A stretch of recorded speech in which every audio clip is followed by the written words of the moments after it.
Welcome to the Retreat Leaders Podcast, your sanctuary with retreat experts, where we spill the tea on retreat success.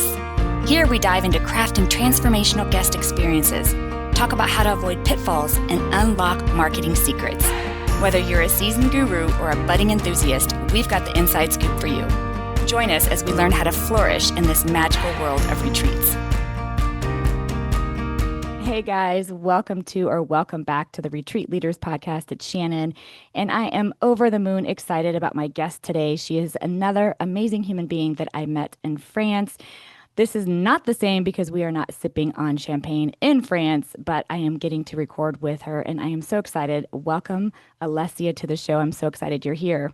Thank you. It's so good to see you. I definitely miss you and all the fun we had in France.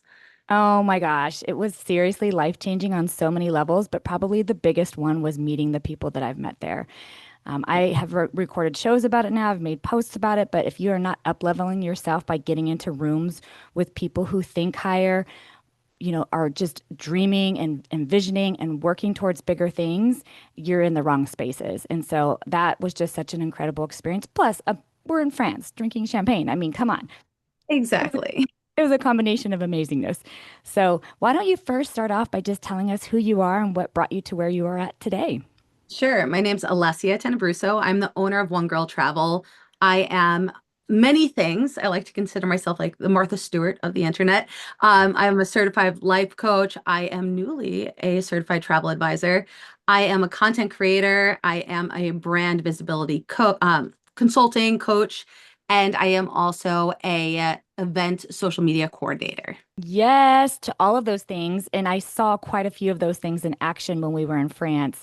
And I want to talk about that stuff because when I met you and I was realizing what you were doing and what you do, and I saw your content, which just blew me away, I was like, oh my goodness, this is so important for retreat leaders because I do think a lot of retreat leaders are willy-nilling their social media and their digital content in general.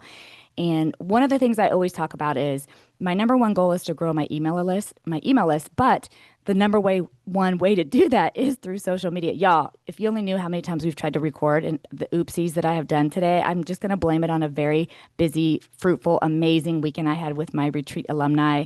I did a lot of yelling and screaming, so my voice is done and so is my brain almost. But what we're going to talk about is super important because number one, building our email list, but we have to do that through our digital presence. And the first thing people are going to look at when somebody's considering you or as a host or your business is your social media presence.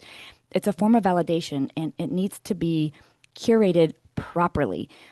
One of the things I was talking about before we hit record was, I see a lot of retreat leaders, especially new ones, but even some that have been trying to kick around retreats for a while, where they're like posting a cute picture of their kid and then their dog and then the retreat and then, this I don't know, thing they saw on the news and then, or the retreat. Like it's just all over the place and it's inconsistent. So could we just first talk about the importance of social media, the consistency of it, just, in general, why it's important to retreat leaders?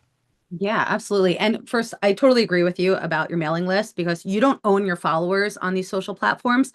But like you said, like this is like where your credibility is. This is where they're getting to know you. So you're building community with your social media platforms, all of them. And each platform is very different. In my opinion, I don't know if you agree with me on this, but I feel like Instagram is more of the curated, you got your whole like page and it's all curated nice. TikTok's a little more rogue. I feel like I can have a little more fun, a little more behind the scenes on TikTok. Facebook's Facebook. Poor Facebook, right? Like it's been around for a long time, but pretty much everything I post on Instagram just goes to Facebook. But basically, that's where people are going on your page to get to know you. Mhm. And I know you mentioned about like posting family and kids and dogs and things. That's great for your personal page. That doesn't belong on your business page unless it is carrying over to what you are trying to get across to your community. Right. But that's what stories are for, in my opinion. Stories, I think, are a great way to share behind the scenes of your life. People love stories. They love seeing what you do on the weekends with your family, your friends. But your actual social media feed, it should be intentional. And you should be posting with purpose each time you post. Hey, it's Shannon here. I'm just popping in really quickly to ask a big favor. Would you pause the show and go review it for us? please. Reviews really help us to be able to get more guests and more experts on the show to help you transform your retreats. So if you wouldn't mind pausing and leaving us a review, that would mean everything. And if you're not already subscribed, do that too. I love that you're saying it like this because you literally nailed what I see as a user, let alone, a business that's using the platforms. I agree with TikTok, by the way. We only started our TikTok account so we could do like pranks on the ranch and like show some funny behind the scenes goofiness. And we've done some of that and I got to get better at it, but that is why I started TikTok. I thought that could be the more sassier branch of us. And then Instagram is very curated, and Facebook is more like, here's an event, here's just some information, here's where we post our articles. It's SEO driven, it's got good stuff. Don't get me wrong, depending on the age that you're targeting, also might depend on which social media platform that you're spending a lot of time in. Very But I true. do agree, each of them have their own kind of feel and layout to it. And I love that you said personal stuff, personal page, unless it's stories.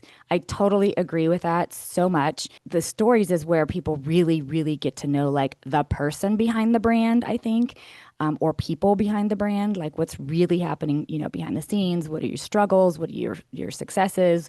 What are your learning points or failures, however you want to call them? And so I'm really excited that you mentioned it that way or you laid it out that way. Yeah, I think it's a great opportunity for people to like, know, and trust you, right? Like that's the purpose of building your community. And they have to see that you're a real person, Yeah. especially if you're asking them to pay you for something. They need to know who they're paying and if they want to invest in you as that business owner.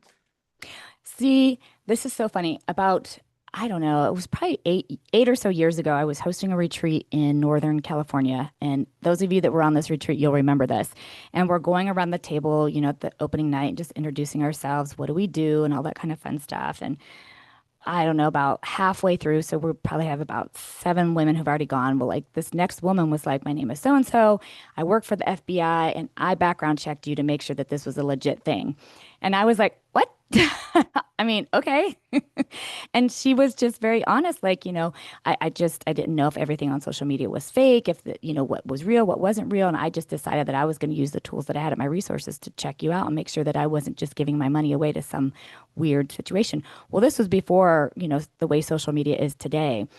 Today, I think it's a little harder to curate a fake relationship on social media. You can, absolutely. But if you're using the stories and you're using all the tools that are involved and there's really you showing up the way, you would want to show up to create that relationship, it's a little bit harder. But I just thought that was interesting because that once again shows like, to your point, if they're going to pay you money and they're going to show up to this space with strangers, like they need to feel like they can trust you. Yeah, absolutely.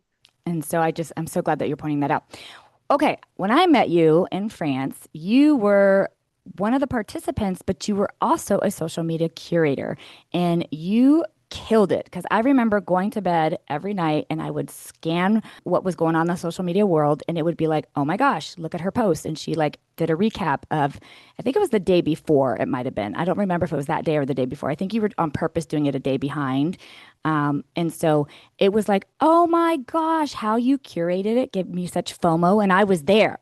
Like, I was like, if I wasn't a part of this, I would be like, how can I be a part of that? And talk to me about that and why why is that part of one of the things that you do and how important that is? Yeah, and exactly what you said, it is creating that FOMO because not everybody can code to a retreat, right? Like you have, I don't know, 10, 15, 20 people at a retreat. There are hundreds of people that are watching you, and we're debating on attending the retreat. And what I'm doing as a participant of the retreat that is documenting what is happening, I am bringing it to life for everybody that's not there. Because I am somebody that the way I network is by being in the room at events, and I love it. I love conferences. I love just being in those rooms because of the energy, because you're with like-minded people, like you're just vibing off each other, you're getting excited. And like, the feeling when we were together, it's not something that can be really shown through photos. Right. It like by me talking to the community and telling them what's happening, and by sharing like these behind the scenes clips that nobody else knows about except for us, and I'm sharing it with everybody, like they're getting to see what's really happening at these retreats. They're getting to see the transformation in real time. And I think it's such a great way of marketing your retreats, because then they're seeing, oh, okay, like look how much fun they had. Look at the transformations they had. Look at all the connections that were made. I want to go on that retreat. And so then they consider joining another retreat. So there's to me there's a couple things that this is like hitting on. First of all, you're there, you're a participant, you're curating content to create this FOMO, to create this future marketing. And what I highly suggest is if you decide to do something like this, which we're going to talk about in a moment, that you already have your next date available. So that way, when someone's watching this curated content and they're having this immense FOMO, which I'm telling you, y'all, if you would have saw the stuff that we did and the magic that we were creating together as a group, you would have absolutely been like, I need to be there. And so you need to be able to say, yes, here's our next one. Here's our next one, right? So you just being prepared for that, or at least a wait list. Like here's the landing page for the wait list at minimum, right? But this was so powerful. So that being said, we've talked about how important social media is, the content on social media is, the platforms on social media is. Talk to me about if somebody wanted to do or hire someone like you or hire you. Like, talk to me about the things that you provide that helps them build their marketing and build their business as a content creator or brand builder. Absolutely. So consistency is key when it comes to social media. You want to make sure, like, if you have a retreat, that you're posting consistently about that retreat. And what I help retreat hosts do is I post on their behalf, getting the excitement going for the retreat or whatever it is they're selling, like talking about it and just showing my experience through what they are offering. So really just build up your social media, share like where are we going to be? What are some of the things we're going to do? Tease them a little bit to get them excited and to follow along on that journey up until the actual retreat date. And then at the retreat, like that's where the magic is happening, in real time. And the thing is, if you're a retreat host, it's hard to be in the moment and also try to capture your own content. And that's why, It's like, I really, damn near impossible. right? Like, Sorry, it it, is. I can't imagine it. Like it's very difficult. And I know, you can hire professional photographers, but they're not getting that behind the scenes detail and like really the energy that's happening. So that's why I think it's great to have a content creator with you that can document everything, because what they're doing, what I do is I am capturing thousands of videos and photos and I am using them for future content for the retreat host.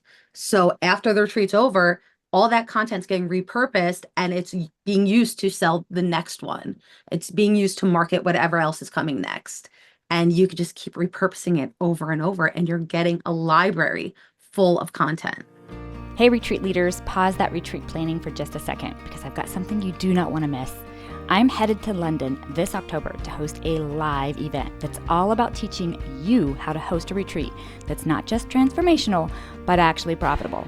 Imagine sipping tea or champagne with other like-minded leaders while mapping out your next sold-out retreat. It's happening at the gorgeous Waldorf Hilton in London. I'm spilling all the secrets from pricing to planning, marketing to mindset, and you'll walk away with a strategy you can actually use. No fluff, no BS, just results. So head to retreatmastermindtraining.com and come join me across the pond. So what I'm hearing is having a content creator who helps you market ahead of time, market during as well as capturing, and then even help you create content after for future retreats. So it really just sounds like that we just need a content creator all the time, if Right? I'm being Like, honest. I mean, the afterwards, like then you can use their videos because you'll have access to their library, and then you can repurpose it as you want if you don't want to keep them on to continuously make the content. But it's really, I think, having that creator on retreat with you where you don't have to worry, you don't have to be on your phone, you don't have to do anything except be with your people. I think that is the biggest thing. I agree with you so much. One of the things that we do at our retreats is I have my retreat coordinator who helps me do that. Is I have a person that's what they're doing. Um, but she's not a content creator. she's young and she's, got a little bit of that brain, but she's not a content creator. And so the difference to what she does, which is amazing, to what you do, which is mind blowing, I think it's important to really look at like who's the person that you're going to invite into this role that's going to do this, because your content. You guys have to go back and find it. And I'll see if I can try to link some of the things. I know that some of them were stories. So but a lot of them were posts. Anyway, my point is like from you throwing back the covers and grabbing a cup of coffee and walking the grounds, you know what I mean? Like these things, those details that create that feeling and that emotion of being there with the group, really getting a feel for like what the lodging really looks like and what the food experience really is and what the magic of the moment is. Like all those little pieces that we try to explain in pictures or just descriptive words just don't, they just don't even honestly to me come close to the way you did in your content creation.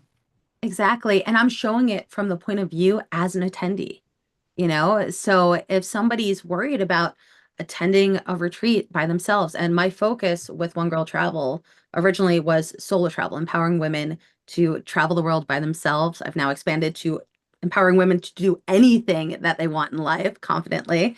But it really helps ease their mind too. Like, okay, this is what it's going to look like on this retreat. Like, if she can do it, I can do it. And it's kind of just like giving them like those training wheels, like, okay, I can do this. I see somebody else do it. This is what I can expect to do. Ooh, that's such a good point. That really is such a good point because there are a lot of first time retreat goers, and especially on the female side of the world that are afraid. They're afraid to make that commitment and show up to something that they really don't know if they are going to feel safe in. And I don't just mean physically, I mean all of it. Just feel safe and feel like this is a place that they're going to be accepted, that they're going to, feel comfortable or they're going to love or they're going to like or whatever it is. They're just afraid to do it. And so when they can really see and actually feel through this content, it's really empowering. Absolutely. And I feel like when it's relatable, it's so much more powerful because Yeah. if we're just seeing, models posing, like pretending to do things like that doesn't feel real. Like I want to see a real person go to this thing and see their actual, how they feel when they're doing it, their actual experience. And that's what I'm sharing. Yes. Oh my goodness. Okay. Well, if somebody wanted to work with you, how would they get a hold of you and where can they find your information? Yeah, so you can email me at contact@alessialisa.com. You can also go to my website, alessialisa.com, and I have all the ways you can work with me there. I'm on social media. It's at the word one_girl_travel. I'm all over the internet. You will find me if you type in One Girl Travel or Alessia Lisa. I'll be there. Yay. And I'll have all of that linked in the show notes if you are driving or unable to look it up right now. I'll have everything in the show notes. Well, I'm going to have you out to the ranch, so don't go anywhere because we are going to chat about that and have you come experience a ranch retreat. But thank you so much for being on the show. Yes, thank you. This was my pleasure. I love talking about this. Me too. Thanks for listening to the Retreat Leaders Podcast. Learn more at www.theretreatranch.com. See you next time.